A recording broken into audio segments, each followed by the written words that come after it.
Assalamualaikum dan salam hormat. Bersama saya Muhammad Azizi Rahim dalam Berita Pagi Sarawak edisi Ahad 14 November. Kerajaan negeri sedia ada telah banyak membawa perubahan dalam kesejahteraan hidup masyarakat luar bandar selain terus menyediakan kemudahan infrastruktur asas serta perhubungan dan peningkatan taraf sosioekonomi rakyat, terutama melalui aktiviti pertanian. Timbalan Ketua Menteri Dato' Amar Douglas Ugah Embas memberitahu pemberian bantuan input pertanian kepada pekebun dan petani merupakan polisi kerajaan dari dahulu sehingga sekarang yang bertujuan meringankan beban golongan tersebut. Dato' Amar Douglas Ugah menjelaskan kerajaan akan terus menyediakan fasiliti pertanian di kawasan luar bandar seperti pusat pengumpulan hasil pertanian, pusat pendidikan selain peruntukan tertentu seperti dana fasiliti pertanian bagi mengangkat sektor pertanian luar bandar. Selain itu, katanya kerajaan juga terus mengenal pasti kawasan-kawasan yang boleh dibangunkan dengan aktiviti pertanian termasuk di kawasan Muton Pusa yang berpotensi untuk dibangunkan dengan tanaman padi selain buah-buahan. Beliau memberitahu demikian pada program Agricop di Muton Kara di Pusa Betong.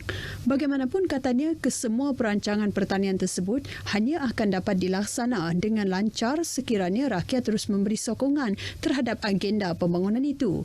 Paling penting jelasnya keamanan dan kesejahteraan negeri terutama kestabilan politik hendaklah dikekalkan.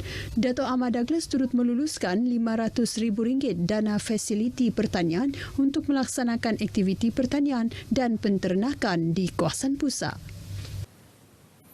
Sektor pelancongan negeri diyakini berkembang mulai tahun hadapan selepas kekerapan penerbangan udara ke Sarawak termasuk ke Miri.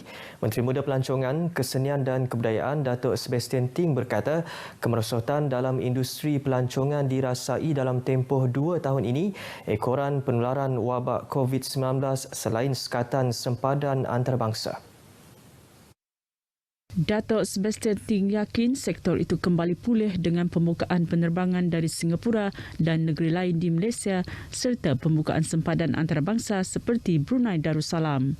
Jelas beliau, ketibaan pelancong dari negara jiran Brunei Darussalam mencencah angka 1.2 juta orang setahun yang telah banyak merancangkan lagi ekonomi dan industri pelancongan negeri ini terutama Bandaraya Miri. We are also looking at the opening up of the border from Brunei down to Miri. We have been so close neighbours. Every year 1.2 million there above tourists masuk ke Miri lah. Beliau ditemui pemberita selepas menyampaikan sumbangan sempena program ziarah unit komunikasi awam Sarawak Miri di Pusat Kraftangan Miri. Selaras dengan agenda ekonomi digital, Kerajaan Sarawak mengambil berat tentang literasi digital dan penguasaan kemahiran digital dalam kalangan kanak-kanak. Menteri Muda Kerajaan Tempatan, Datuk Dr. Penguang Manggil memberitahu pendedahan awal kepada komputer dan teknologi maklumat dan komunikasi ICT di sekolah adalah penting untuk membolehkan pelajar mahir menggunakan komputer selain diajar teknologi komputer. Bagaimanapun, Datuk Dr. Penguang menjelaskan kekurangan komputer dan capaian internet merupakan cabaran besar di kebanyakan sekolah di pedalaman negeri ini. Sehubungan itu, Kerajaan Sarawak melalui Kementerian Pendidikan, Sains dan Penyelidikan Teknologi Sarawak telah memulakan program untuk melengkapkan semua 1,265 sekolah rendah di negeri ini dengan kemudahan komputer. Ia akan menyaksikan setiap sekolah diberikan antara 3 dan 25 unit komputer Raspberry Pi. Beliau berkata demikian ketika menyerahkan 326 unit komputer Raspberry Pi untuk sekolah-sekolah di bawah selian Pejabat Pendidikan Daerah Baram di Miri. Pembangunan infrastruktur di sesuatu kawasan pasti memberi kesan kepada kehidupan masyarakat, terutamanya jika ia melibatkan projek berskala besar. Dari sebuah komplek pentadbiran baharu yang memudahkan urusan rakyat sehingga lintasan lebuh raya Pen Borneo, Serian terus berubah wajah. Menerusi laporan disediakan Firdaus Arashi Idris.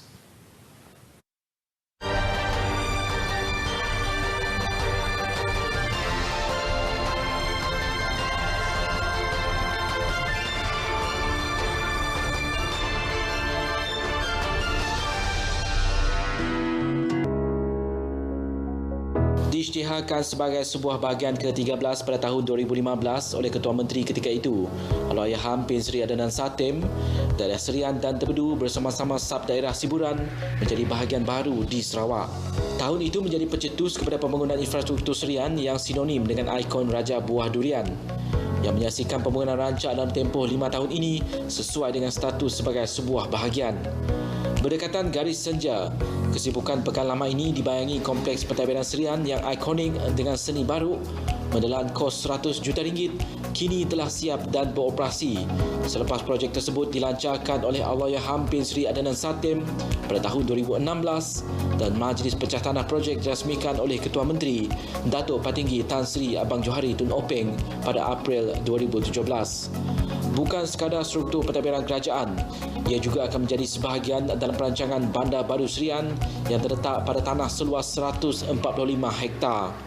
Bersebelahan struktur berdiri megah ini adalah pembinaan Pusat Konvensyen Serian bernilai RM58 juta menggantikan Dewan Masyarakat yang dalam proses pembinaan.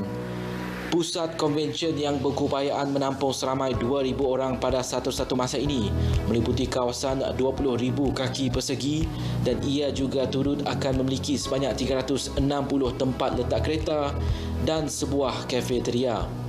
Berdepan kompleks pentadbiran Serian adalah pembinaan Institut Latihan Perindustrian ILP Serian bernilai RM310 juta yang masih dalam pembinaan sejak Mei 2018. ILP Serian merupakan yang keempat di negeri ini selepas Kota Semerahan, Miri dan Bintulu akan menekankan perkembangan moral insan berkaitan revolusi industri 4.0 bagi menempatkan seramai 600 pelajar asrama. Peningkatan jumlah trafik juga meningkat selepas sebahagian jejantas lebuh raya Pen Borneo yang melintasi pekan tersebut juga telah siap sejak Januari tahun lalu yang ternyata memberi kesan ekonomi ketara kepada sektor komersial dengan pertumbuhan rumah-rumah kedai baru. Pembangunan ini amat dialu-alukan penduduk Serian, namun berharap beberapa perkara juga dilihat bagi mengimbangi perubahan ini, terutamanya di kawasan Pekan Lama Serian yang kelihatan dipenuhi kenderaan. Dulu orang banyak pergi sana, tapi lepas ada Pen Borneo kurang sudah. Kami orang pun lepas ada Pen Borneo pun susah mau melintas bah. Jalan sudah besar. Kalau boleh ada jenjatas kah, apakah jalan penjalan kaki bah. Sekarang kan kedai pun makin banyak. Lepas tu sini parking pun sikit. Tu polis kalau kamu parking kan dia mau tu saman bah. Nanti orang fikir mau saman dia mau dia datang sini. Dan sebelum Pen Borneo, nya parking kena tu parkingnya susah. Dari segi kawasan besar, tapi parking masalah sekarang. Pelaksanaan beberapa projek berimpak tinggi di Serian terus memberi kesan pada pembangunan di pekan ini, termasuk pelaksanaan projek Pen Borneo yang menentasi pekan ini yang memberikan aliran trafik yang tinggi sekaligus memberi peluang ekonomi kepada penduduk tempatan seperti pertumbuhan pusat-pusat komersial di Pasar Serian. Sekian Firdaus Rashidis, Serian, RTM. Kerjasama dan hubungan baik antara komponen parti dalam kawasan Mambung memudahkan lagi persiapan dalam menghadapi pilihan raya umum Dewan Undangan Negeri PRU Dun Sarawak akan datang. Penyandang kerusi Dun Mambung, Dr. Jerip Susil berkata, walaupun belum diketahui calon diletakkan bagi kawasan itu, namun ujarnya khidmat kepada rakyat kawasan itu tetap diteruskan. I have been given the instruction to come and carry on the services of what has been done here and also to carry on doing the preparation for the election. Okay, that's all I can say. Mengulas mengenai calon bagi Dun Mambung, beliau memberitahu perkara tersebut belum diputuskan, namun calon dari mana-mana komponen parti di bawah gabungan Parti Sarawak perlu diberi kerusi bertanding kawasan itu. Beliau menyatakan demikian dalam sidang media selepas merasmikan taklimat paca dan pasca kawasan Mambung di Dewan St. Paul Bernard, Jalan Puncak Borneo. Sementara itu, taklimat yang dihadiri lebih 100 penduduk kawasan bertujuan untuk memberi penerangan sokongan dan panduan terutama ketika menghadapi pilihan raya dalam norma baharu ketika masih berdepan dengan pandemik COVID-19.